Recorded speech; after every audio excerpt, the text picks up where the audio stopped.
सबसे बड़ा सवाल ये है कि क्या प्रधानमंत्री नरेंद्र मोदी जी के पास मणिपुर के लिए वक्त नहीं है? ना तो वह संसद में जाकर विपक्ष की मांग के अनुरूप बोलने को तैयार हैं और ना ही 3 माह से झुलस रहे मणिपुर जाने को तैयार हैं। वहीं मानसून सत्र का आज 8वां दिन है। प्रधानमंत्री नरेंद्र मोदी मानसून सत्र में भी भाग नहीं ले रहे हैं। इसे लेकर वे कभी विपक्ष की आलोचना करते थे कि लोग संसद में नहीं पहुंचते। अब खुद के हाल देख लो। हालांकि वो एक राज्य से दूसरे राज्यों में जा रहे हैं, विभिन्न कार्यक्रमों में प्रतिभाग कर रहे हैं, विपक्ष पर हमला कर रहे हैं, लेकिन मणिपुर के मामले में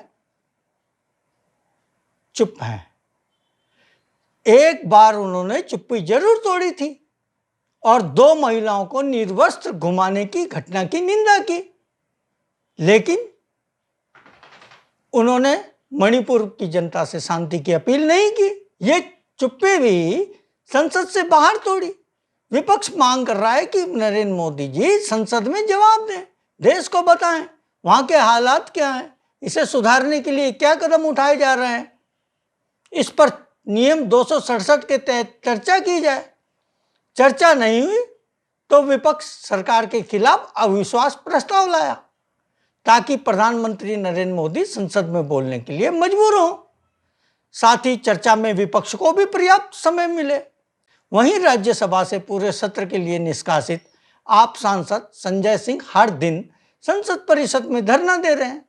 उनके समर्थन में विपक्षी गठबंधन इंडिया के लोग भी धरने में शामिल हो रहे हैं। कल विपक्षी सांसद काले कपड़े पहनकर संसद में विरोध स्वरूप पहुंचे थे। मणिपुर बीते 3 महीनों से हिंसा की आग में जल रहा है। मणिपुर में 160 से ज़्यादा लोग मारे जा चुके हैं। महिलाओं के साथ यौन उत्पीड़न के वीडियो वायरल हो रहे हैं। हिंसा में 50,000 से ज़्यादा लोग बेघर हो चुके हैं। हजारों घरों को तोड़ा जा चुका है। चर्च तक को भी लोगों ने नहीं छोड़ा। लोग शिविरों में रहने को मजबूर हैं। मणिपुर को लेकर संसद से सड़क तक हंगामा है। विपक्ष भी इस मुद्दे पर प्रधानमंत्री जी के बयान पर अड़ा है। विपक्ष और सत्ता पक्ष के नेता एक दूसरे पर आरोप प्रत्यारोप लगा रहे हैं। यहां एक बात और गौर करने लायक है। मणिपुर में 2 महिलाओं को नग्न घुमाने का वीडियो 19 जुलाई को वायरल होता है। बताया गया कि महिलाएं 3 थी, लेकिन वीडियो में 2 ही नजर आ रही हैं। इनमें एक के साथ रेप भी हुआ, एक के पिता और एक के भाई की हत्या कर दी। यह सब पुलिस की मौजूदगी में हुआ। भीड़ ने पुलिस सुरक्षा से इन लोगों को छुड़ाया और फिर इन पर अत्याचार किया। यह घटना 4 मई की थी, लेकिन मुकदमा 21 मई को दर्ज होता है। उसके बाद मणिपुर की बीजेपी सरकार या फिर केंद्र में बीजेपी की सरकार हो या फिर मणिपुर पुलिस, सब इस मामले को दबाए बैठे थे। 19 जुलाई को इसका वीडियो वायरल होता है। सुप्रीम कोर्ट इसे स्वतः संज्ञान लेता है। तब जाकर पुलिस हरकत में आती है और 20 जुलाई को आरोपियों की गिरफ्तारी होती है। अब तक आधा दर्जन से ज्यादा गिरफ्तारियां हो चुकी हैं। इसके बाद पीएम नरेंद्र मोदी अपनी चुप्पी तोड़ते हैं और हिंसा की निंदा करते हैं। साथ ही विपक्ष की राज्य सरकारों को भी हिंसा के मामलों में नसीहत दे देते हैं। लेकिन मणिपुर में शांति की अपील वे तब भी नहीं करते। प्रधानमंत्री नरेंद्र मोदी गुरुवार 27 जुलाई को राजस्थान के सीकर पहुंचे, जहां उन्होंने विभिन्न विकास परियोजनाओं का शिलान्यास और लोकार्पण किया। इसके लिए उन्हें पूरा टाइम है। मणिपुर नहीं जाएंगे, लेकिन शिलान्यास, उद्घाटन, भाषण, फीता, कैंची, संभाषण, ये सब उनकी दिनचर्या में शामिल है। इस दौरान पीएम नरेंद्र मोदी ने विपक्ष के गठबंधन के नाम इंडिया पर तीखा हमला किया। पीएम ने कहा सिमी के नाम में भी इंडिया था, उसे बदलकर PFI popular front of India कर दिया। इससे पहले east India company Indian Mujahideen का उदाहरण वह दे चुके हैं। वहीं विपक्ष कह रहा ट्विटर में बीजेपी फॉर इंडिया है, खेलो इंडिया, डिजिटल इंडिया, बढ़ेगा इंडिया आदि कई स्लोगन इस सरकार ने ही दिए हैं। Prime minister of India, president of India, ऐसे कई पदनाम हैं जिन पर इंडिया प्रयुक्त होता है। फिर भी पीएम को विपक्ष के गठबंधन के नाम इंडिया से परेशानी हो रही है। ये उनकी बौखलाहट को दर्शाता है। पीएम मोदी ने कहा विपक्ष के गठबंधन ने नाम इसलिए बदला ताकि कारनामे छिपा सकें। उन्होंने कहा कांग्रेस का मतलब लूट का बाजार है। लोकतंत्र में हर सरकार को अपने काम का हिसाब देना होता है, लेकिन क्या राजस्थान में कांग्रेस अपने काम का हिसाब देती है? इन्होंने कीमती समय आपसी खींचतान में वर्चस्व की लड़ाई में बर्बाद किया। प्रधानमंत्री ने कहा जब देश आगे बढ़ रहा है तो कुछ लोगों को परेशानी हो रही है। आजकल भ्रष्टाचारवादियों, परिवारवादियों ने अपनी जमात का नाम बदल दिया। चेहरे वही पुराने हैं, पाप भी वही पुराने हैं, तौर तरीके, इरादे वही हैं, बस नाम बदल दिया। उन्होंने रैली में क्विट इंडिया का नारा दिया। उन्होंने कहा महात्मा गांधी ने नारा दिया था अंग्रेजों भारत छोड़ो, और अंग्रेजों को भारत छोड़कर जाना पड़ा। वैसे ही आज का नारा है भारत छोड़ो इंडिया, परिवार छोड़ो इंडिया, तुष्टीकरण छोड़ो इंडिया। भारत छोड़ो का यह नारा देश को बचाएगा। यहाँ सवाल ये भी है, भ्रष्टाचार के आरोप तो बीजेपी सरकार पर भी लग रहे हैं। एनसीपी पर पीएम मोदी ने 70,000 करोड़ के भ्रष्टाचार का आरोप लगाया था। उसके कुछ दिन बाद एनसीपी के कई विधायक महाराष्ट्र में बीजेपी और शिंदे गठबंधन की सरकार में शामिल हो गए। इनमें 4 पर तो ईडी की जांच चल रही है। वहीं कर्नाटक में बीजेपी भ्रष्टाचार के मुद्दे पर चुनाव हार गई और कांग्रेस की सरकार बनी। रही परिवारवाद की बात, तो बीजेपी में राजनाथ सिंह, विजय बोगड़ा सहित ऐसे नामों का उल्लेख हम पिछली वीडियो में कर चुके हैं जो बीजेपी के परिवारवाद को दर्शाती है। वहीं परिवारवाद की लिस्ट बीजेपी की अन्य दलों की लिस्ट से सबसे लंबी है। इस समय आप देख रहे हैं लोक साक्ष्य वेब न्यूज पोर्टल का यूट्यूब चैनल। इसे कृपया लाइक करना और सब्सक्राइब करना ना भूलें। साथ ही वीडियो को पूरी भी देखें। पीएम मोदी ने कांग्रेस और 26 दलों के नए गठबंधन INDIA पर जुबानी हमला बोला। कहा अगर इन्हें इंडिया की परवाह होती तो क्या ये विदेशियों से भारत में दखल देने की बात करते? अगर इंडिया की परवाह होती तो क्या ये सर्जिकल स्ट्राइक और एयर स्ट्राइक पर सवाल उठाते? अगर इन्हें इंडिया की परवाह होती तो गलवान में सेना के शौर्य को कटघरे में क्या खड़ा करते? ये वही चेहरे हैं जो आतंकवादी हमले होने पर दुनिया के सामने रोते थे, कुछ नहीं करते थे। अब सवाल ये भी है, पुलवामा आतंकी हमले में केंद्र सरकार की उदासीनता उजागर हुई है। इस हमले में 40 जवान शहीद हुए और उनके नाम पर वर्ष 2019 में चुनाव के दौरान प्रधानमंत्री नरेंद्र मोदी ने वोट मांगे थे। जम्मू कश्मीर के पूर्व राज्यपाल सतपाल मलिक ने कहा था कि इतनी बड़ी संख्या में जवानों को ले जाने के लिए एयरक्राफ्ट की मांग की गई थी, जिसे केंद्र सरकार ने नजरअंदाज कर दिया। यदि एयरक्राफ्ट दिए जाते तो इतनी जवानों की शहादत नहीं होती।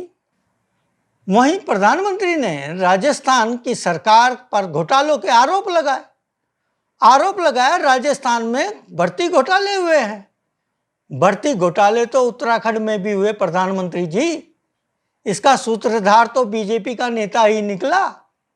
6 से ज्यादा परीक्षाएं रद्द हो चुकी।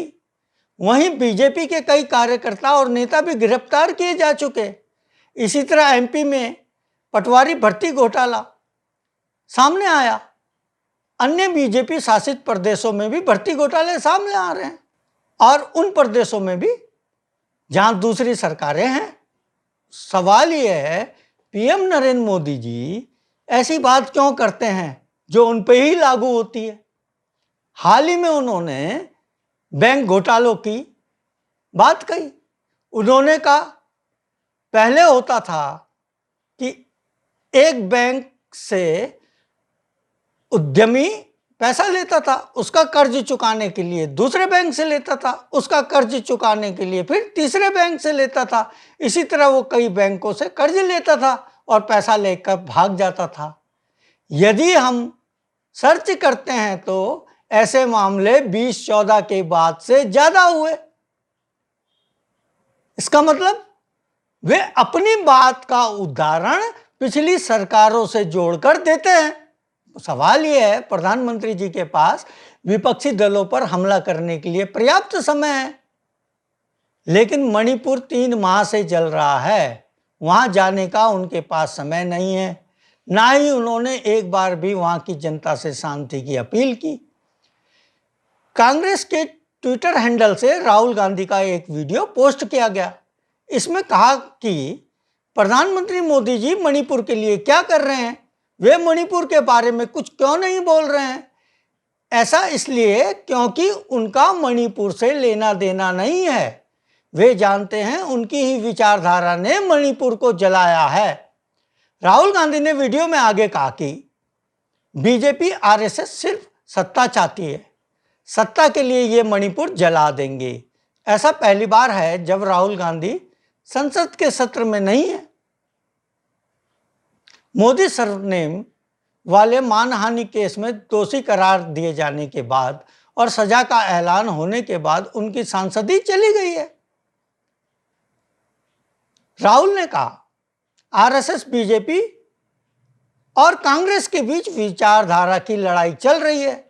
जहां कांग्रेस की विचारधारा संविधान की रक्षा, देश को जोड़ने, सामाजिक असमानता के खिलाफ लड़ने की है, वहीं बीजेपी और आरएसएस चाहती है कि कुछ चुनिंदा लोग देश को चलाएं। वहीं बुधवार को लोकसभा की कार्रवाई के दौरान कांग्रेस सांसद अमी याज्ञनिक ने स्मृति ईरानी से पूछ लिया कि वह मंत्रिमंडल में उनकी महिला सहयोगी मणिपुर के मुद्दे पर कब बोलेंगी। स्मृति ईरानी आग बबूला हो गई।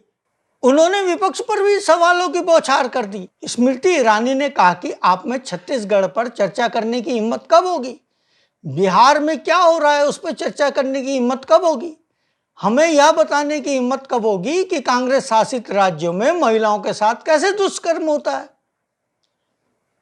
अब सवाल ये उठता है कि क्या अन्य राज्यों में मणिपुर की तरह गृह युद्ध के हालात हैं?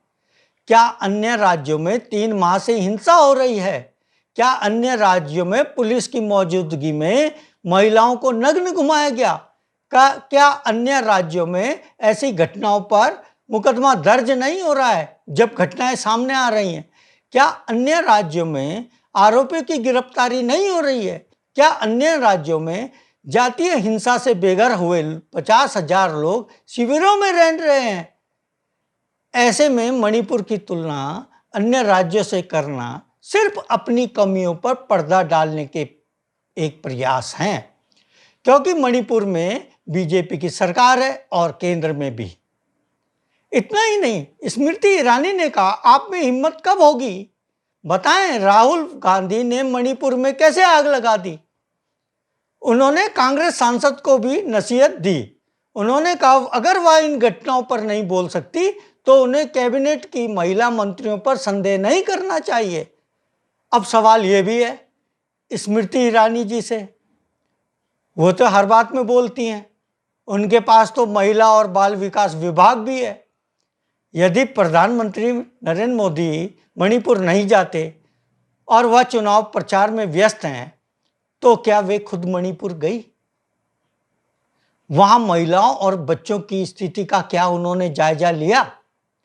महिला पहलवानों के यौन शोषण के मामले पर उन्होंने चुप्पी क्यों साधे रखी? राहुल गांधी मणिपुर हिंसा के 2 माह बाद मणिपुर गए थे। वह दोनों पक्षों से मिले, उनके साथ दुख दर्द बांटा, उनके साथ खाना खाया। राहुल गांधी ना तो कांग्रेस के पदाधिकारी है, ना ही सांसद हैं, फिर भी वह मणिपुर जाते हैं, वहां लोगों से मिलकर आते हैं, हालातों का जायजा लेते हैं, वहीं बीजेपी के राष्ट्रीय अध्यक्ष से लेकर बीजेपी के कितने नेता मणिपुर गए, ये सवाल भी आज लोग सरकार से पूछ रहे हैं।